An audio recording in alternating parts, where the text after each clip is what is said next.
These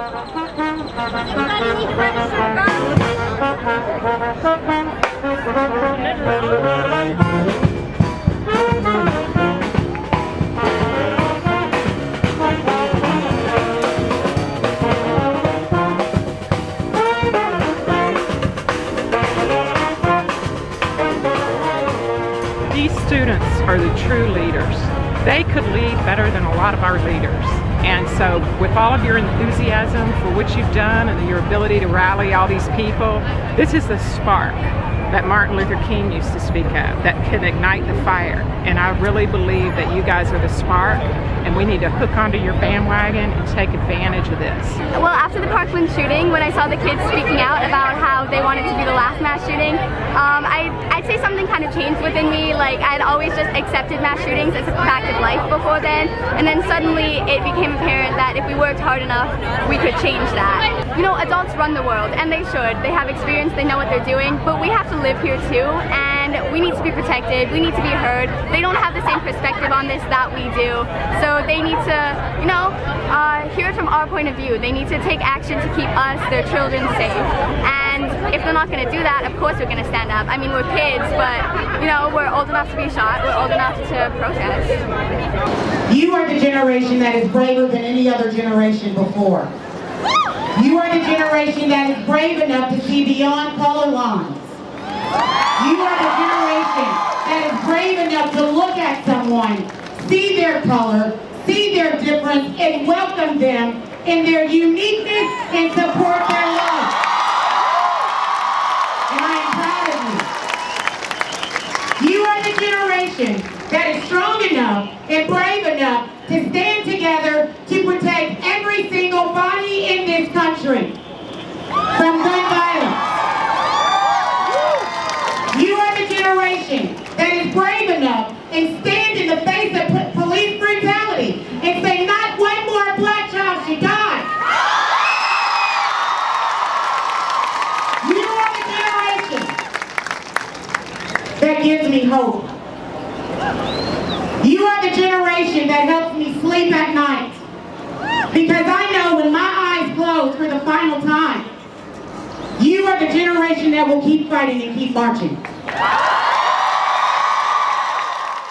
Every time we do a lockdown, you can just kind of sense that fear. And we even have a few students that ask us how to keep our doors locked, our classroom doors locked, in a school that's open and welcoming because they're so scared. But I think the thing that's really great, though, is a lot of these students, I think, do feel pretty empowered right now, and they will go register to vote. And I think that's where a lot of change is going to happen. Number one, we have a budget deficit, and we don't even have money, and they're cutting teachers, and now they're going to train teachers to carry guns or even provide guns for some teachers. It's insanity. I mean, I can't even, it's hard to even speak about it because it's stupid. They have no idea. Let's be honest. That's like adding a complete another pile onto all the things that we already do, and it might seem like we do it very smoothly, but trust me, our brains are going all over the place when we're just trying to teach a class. You know, just keep things organized. All it takes is one person forgetting to lock up one gun or not paying attention to it for another atrocity to happen because teachers were armed, not preventing it. People who are suggesting it have no idea what goes on in schools. It's and how wonderfully chaotic it can be. Yeah. I'm Olivia. I go to Clear Falls High School and I graduate in 2020. My name is Cicely Holmes and I'm a teacher in Clear Creek ISD. I feel like it's our duty to support. We're part of this. This is something that affects us directly. It affects my students. It affects my children. I've got another one also in high school, and when I send them off every day,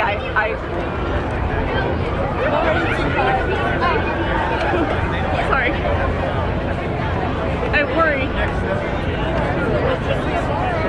I worry about them. Sorry. So, I want to make sure they're safe, and I want to make sure my own students are safe. I think we need to make make some changes. I think there needs to be changes in our legislation. I fully support gun ownership. I think that it's okay for people to have a rifle or a shotgun or a registered handgun, but assault weapons don't belong here. They have no place in our schools. They have no place in the public. Our military, that's fine, but for the average citizen, this is not okay. And I think that's our first step. You better register to vote because your country is changing under Trump. Your country is changing. We're going to lose America if we don't do something about this. Him in office for 8 years will spell doom to our country. So you better go register to vote or we're going to all lose our rights and the protections that we're used to here in America.